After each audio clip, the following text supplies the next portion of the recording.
it's a threat to a democracy like Canada.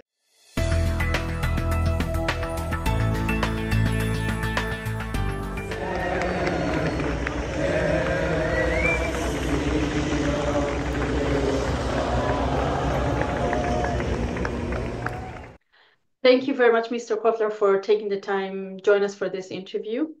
Thank you, Limor. Pleasure to be with you. Do you feel safe these days?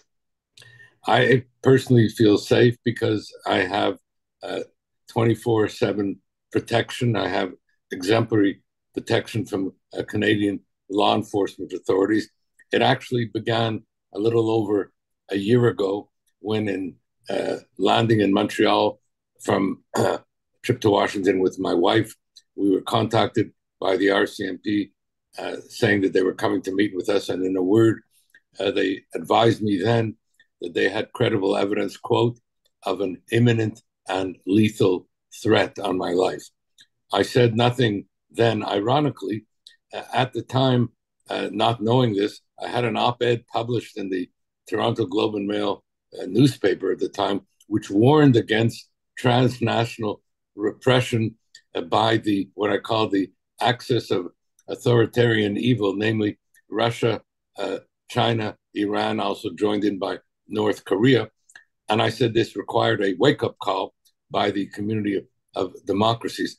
I did not know then, and I did not mention that threat, make it public, and I did not know then what was the source of that threat. An article then appeared by Stephen Chase in the Globe and Mail in early December, reporting it publicly for the first time, saying they had reliable evidence that, again, that I was under this imminent and lethal threat. I declined to comment at the time. Some months later, I learned that the source of the threat was the Iranian regime.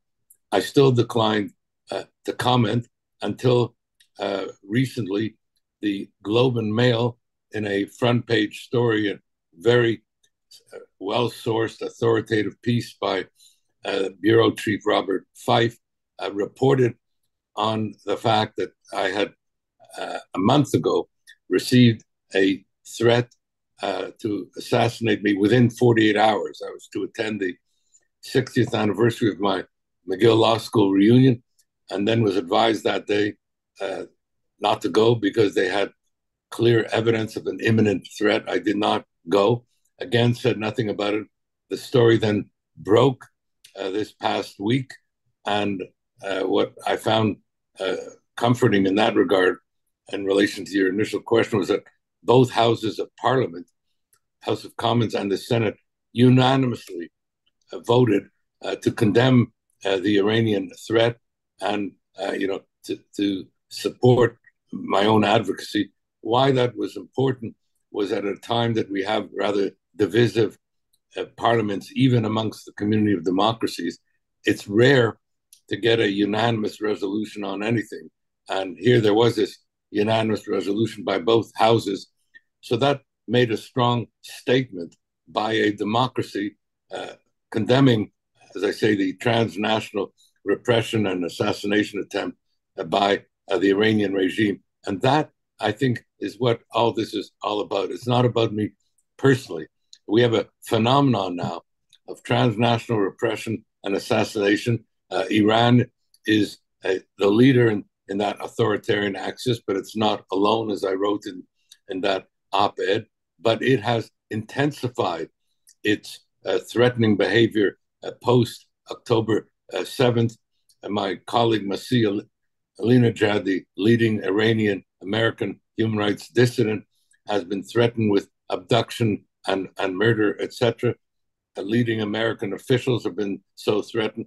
So I think this must, as I thought earlier, but now affirmed publicly, must serve as a wake-up call for the community of democracies to combat the Iranian culture of impunity on the one hand, and at the same time to show solidarity with the Iranian people, who are the ongoing targets of mass domestic repression, at the same time as Iran also targets leading human rights defenders, dissidents, journalists, and Iranian diaspora leaders overseas, as well as targeting certain political leaders, and I happen to have been the most recent one.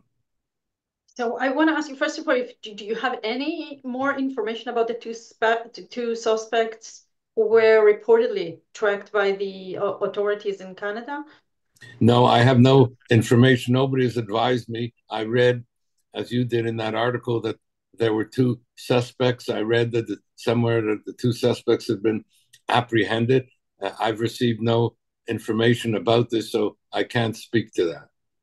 Okay, thank you. And you did mention the IRGC, and only recently Canada added the RGC as well as the Samidun at some point to the terrorist list.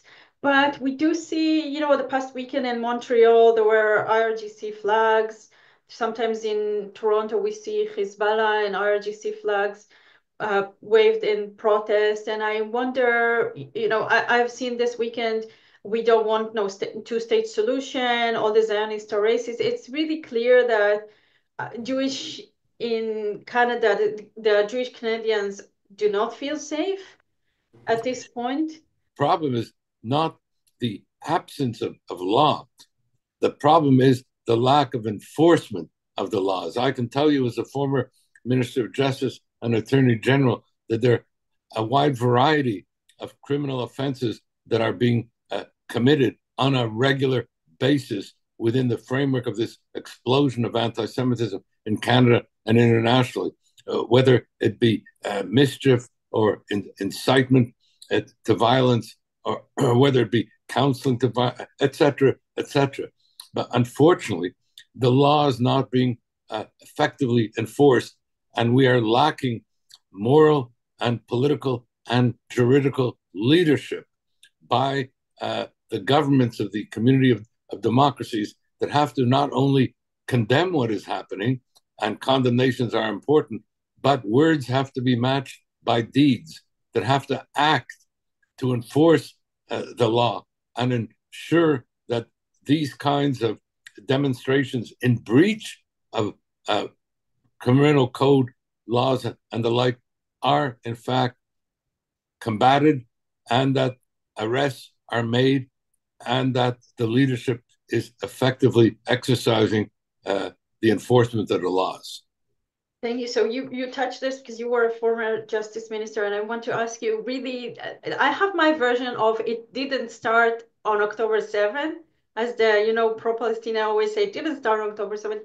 It seems to me like this anti-Semitism also didn't start on October 7th. When you see a mayor of Mississauga allowing a vigil for a defined terrorist in Canada, Yahya Sinwar, and she compares him to Nelson Mandela. And she said, no, one's terrorist is not everybody's terrorist. And then you feel like, what steps should Canada take legally? So that was an outrageous initiative, regrettably, not only by a mayor of Mississauga, but a former member of the Canadian Parliament with whom I served. That kind of false moral equivalence is as uninformed as it can be dangerous. Now, I should say that as Canada's first special envoy for combating anti-Semitism and preserving Holocaust remembrance, I was appointed in November 2020, but I reported in 2021 in my first report that one of the things that was concerning me, just some of the principal findings, one was we were already experiencing then the highest level of anti-Semitic incidences, including assaults, violence, vandalism, and the like, then since audits of anti-Semitism began in the 70s. So the fires of anti-Semitism were burning already before October 7th. Second, I found the phenomenon of the globalization of anti-Semitism. For example, when in May 2021, during the Hamas attacks then against Israel, then you had convoys going through the streets of London, England, saying, F the Jews will rape your daughters. In the next day, we had the same convoys saying the same thing going through the streets of Toronto. So we had here a globalization of anti-Semitism that was not accidental, but was orchestrated and coordinated. But the third thing, and the most disturbing thing, which I reported then, was that what we were witnessing was not just anti-Semitism from the far right and from the far left and radical Islam. That sort of paradigm was true, but it was no longer sufficient. What we were witnessing and have been witnessing since was what I called the mainstreaming, the legitimation, the orchestration of anti-Semitism in the popular culture, the political culture, the entertainment culture, the sports culture, the media culture, and in particular, the campus culture. And as I said, with an absence of any effective response, condemnation, and action. So in 2021, those fires of anti-Semitism, those embers were burning, and the indifference and inaction at the time has brought us to where we are today. So do you agree that really this is not only about your Jewish friends or neighbor, this is actually about against Canadian values? This globalizing the Intifada means bring the Intifada to the streets of Canada. I covered as a journalist the Intifada in Jerusalem in around 2000, the second Intifada. We all know what Intifada is, but recently I've been to Montreal this weekend and I spoke to a couple of policemen and I asked, do you know what they were chanting? What is globalizing the Intifada? And there was a lack of information. So what do we need to do as, you know, the Canadian government or the Canadian authorities to get? I think I've said this before in that first report, but I've reaffirmed it since, that anti-Semitism, and particularly the kind of explosive anti-Semitism that we're witnessing now, and the incitement to violence in a phrase like the globalized, the Intifada, which is a call, really, as you know, and to that type of violence and anti-Semitic violence, that this should not just be seen as a threat to Jews, which it is. It's a threat to a democracy like Canada. It is, as my colleague Ahmed Shahid, UN Special Rapporteur on Freedom of Religion, in his landmark report on anti-Semitism to the UN, the first of its kind, back in 2018, already said that anti-Semitism is toxic to democracies.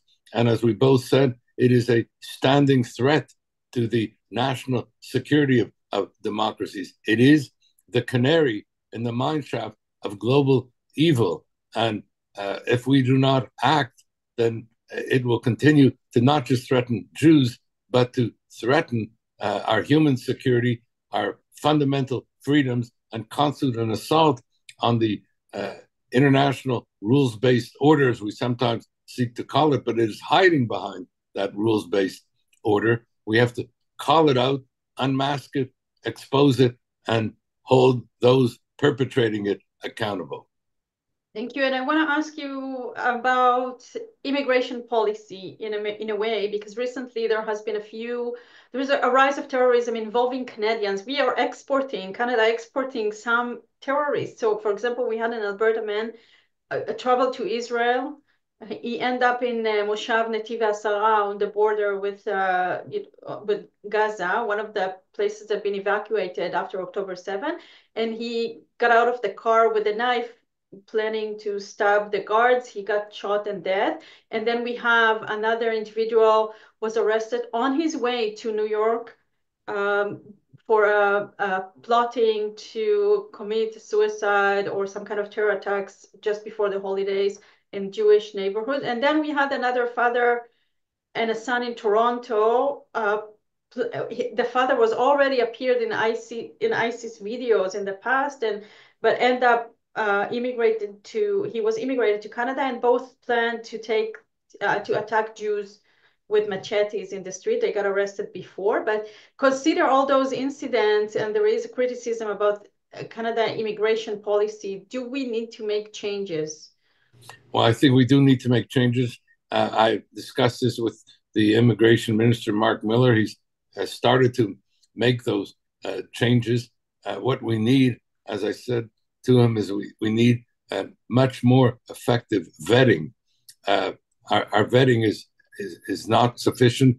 Our intelligence is not sufficient. A lot of the reports of Canadian-based terrorism that would be attacking, as you mentioned, a Jewish Community Center in New York and the like was revealed by the FBI and not by, Canadian intelligence authorities. So we've got to take these threats more seriously. We've got to do I've always been a supporter when I was Minister of Justice and Attorney General of immigration, but we also felt at the time that we had to be effective with regard to our vetting so that we don't inadvertently admit people into Canada who should not be here. I'll never forget that when I was honored some years ago by the Syrian Child Foundation for my work with regard to Syrian refugees and the like here in Canada, some of them came up to me and said, we appreciate everything you've done to facilitate our immigration here to Canada, but we want to tell you that you've also let in some people who were threatening us back in Syria and are now threatening us here in Canada. So this was coming from, as I say, the refugee community as well. We owe it to them to ensure that, yes, we bring in refugees who seek a refugee status, etc. That's part of what international refugee law is all about. But it has to be paralleled by appropriate vetting so neither Canada nor these refugees are threatened by, those who should not be admitted here and in fact should be brought to justice wherever they are. So I think this must be a priority as well on the Canadian agenda and indeed on the international agenda, because we've seen similar problems that other countries and communities have suffered, whether it be in Germany or France or England and the like. It's a phenomenon. The vetting and the importance of it was revealed to me as well when I was special envoy, when it was disclosed that a Canadian anti-racism agency gave a government anti-racism grant to an utter anti-Semite who was threatening Canadians. So clearly our vetting has to be improved and made more effective. Thank you. And lastly, I want to hear your thoughts about the recent ICC warrant issue against Netanyahu and Gallant. It's the first time that such a warrant has been issued against leaders in democratic countries.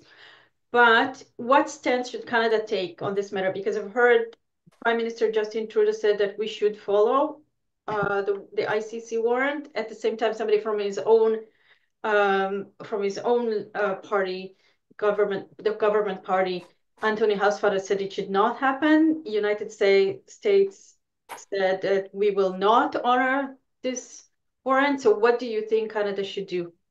Well, I think there are three principles with respect to the ICC that have not been observed either by the special prosecutor of the ICC, whom I know and have worked with, or the ICC itself in the issuance of arrest warrants. First is and I say this as somebody who's been a long time supporter of the International Criminal Court. As a member of Parliament back in 2002, I convened the first ever parliamentary assembly for an International Criminal Court. And so I understand when the Prime Minister says that Canada has been a long time supporter of the ICC. But that means we also support the foundational principles that underpin that statute. And regrettably, those foundational principles have been breached in these call for and issuance of arrest warrants.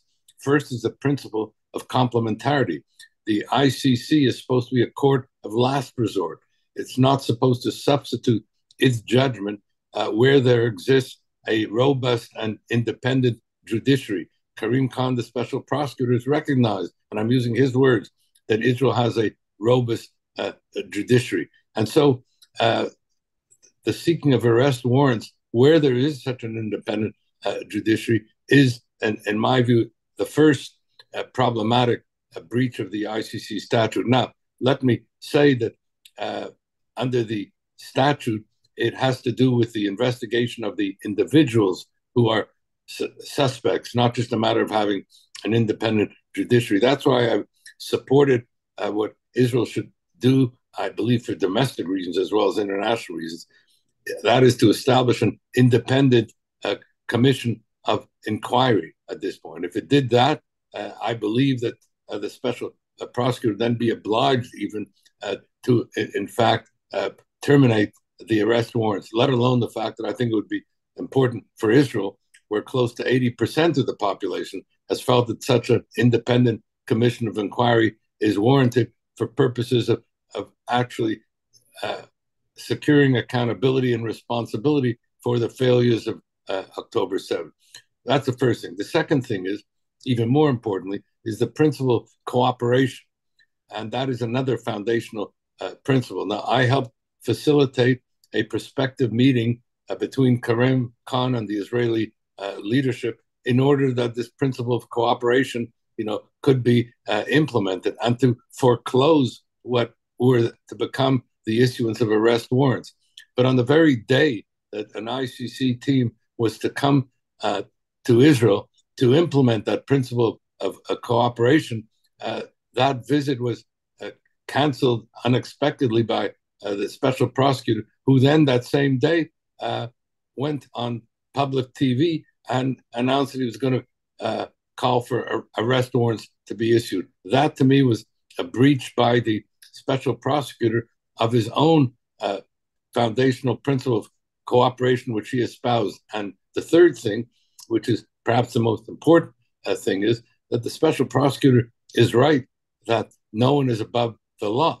But there is also the principle in that regard of equality before the law. And of course, Israeli leaders, like any other leaders, are responsible for any breaches of international human rights, humanitarian, criminal law. But as I said, apart from the complementarity principle and the cooperation principle, you had the special prosecutor going to Venezuela, meeting with Maduro, the dictator of Venezuela, who had himself dismantled any vestige of any independent legal process in Venezuela, including the Supreme Court and the like, and deciding in his visit with Maduro not to issue arrest warrants against the Venezuelan dictator, but then moved to issue arrest warrants against Israeli leaderships, the leaders of a democracy who have an independent judiciary, who began investigations and the like. So this was a clear denial of the principle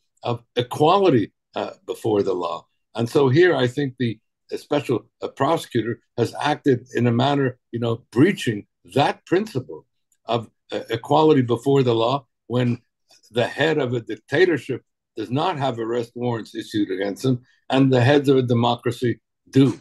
And I might add, and this relates to your question, Israel leaders are the only leaders ever of any democracy to have arrest warrants issued against them. That's why both the Republican and Democratic administrations in the US called this out as being outrageous, having the effect of creating a false moral equivalence between a democracy like Israel and an anti-Semitic genocidal terrorist organization like Hamas.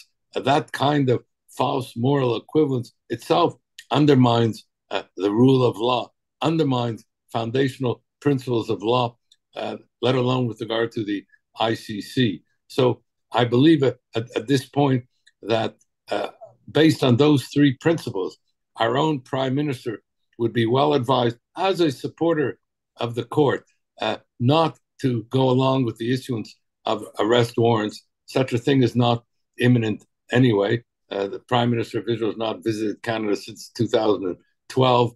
And, the issuance of an arrest warrant is not a simple process. I can tell you as a former Minister of Justice and Attorney General. But on the larger issues, I think our Prime Minister Trudeau has to appreciate that the very ICC that he supports and I support has in fact been acting in a manner, for the reasons I mentioned, in breach of its own foundational principles. And as a supporter of the ICC, we have to call that out. Okay, thank you. That was almost a very polite Canadian answer. But I want to ask you, at the same time, I've heard your criticism about the Israeli government. They're not starting an official inquiry about what happened on October 7th. This government almost losing their mandate in Israel. Not everybody support, mostly they do not support what the government is doing. It seems like the war is about to end. So so I can say that I want to ask you if you feel like this current government makes it even more difficult for Canada to support the government. Well, you know, I think that there's reason enough with regard to the ICC's breaches of its mandate for the Canadian government as a supporter of the ICC, you know, to take the position that I suggested. With regard to Israel, I leave that to the Israeli people and publics to make their own decisions. The only thing I do say is that if an independent commission of inquiry were to be established, I think it would not only be important for Israeli democracy, because the large proportion of the public has sought it, but I think it would also assist in ensuring that these arrest warrants would have no credibility and should be withdrawn, just as I believe, as I said, they should not have been established to begin with. I'm worried that the ICC decision may also, and that's not their intention, but the effect of it would be also to help incentivize that anti-Semitism. I've seen how, the mainstreaming of the false allegation that Israel is committing genocide, etc., could now also be fully supported by this ICC decision, by people weaponizing the ICC decision for false purposes. And in fact, while the evidence under the ICC warrant has not yet been disclosed, the charge of starvation with respect to the Israeli leaders in that regard, in my view, is itself rebutted by the evidence and suggests that perhaps, the special prosecutor and the judges have been indulging, the false evidentiary allegations that have become mainstreamed amongst human rights organizations, mainstream amongst the NGOs and the like, mainstream within the international human rights system, the UN and the like, which is regrettably weaponized international law. And so I think it's important, therefore, that all this be exposed and unmasked. And as I said, I say this as a supporter of the ICC, who believes that no one is above the law, who believes in the principle of equality before the law. But what we've been witnessing in the issuance of those arrest warrants have been a breach of those principles. Mr. Irwin Cotler, thank you very much for this. I appreciate it. Not at all, and good speaking with you.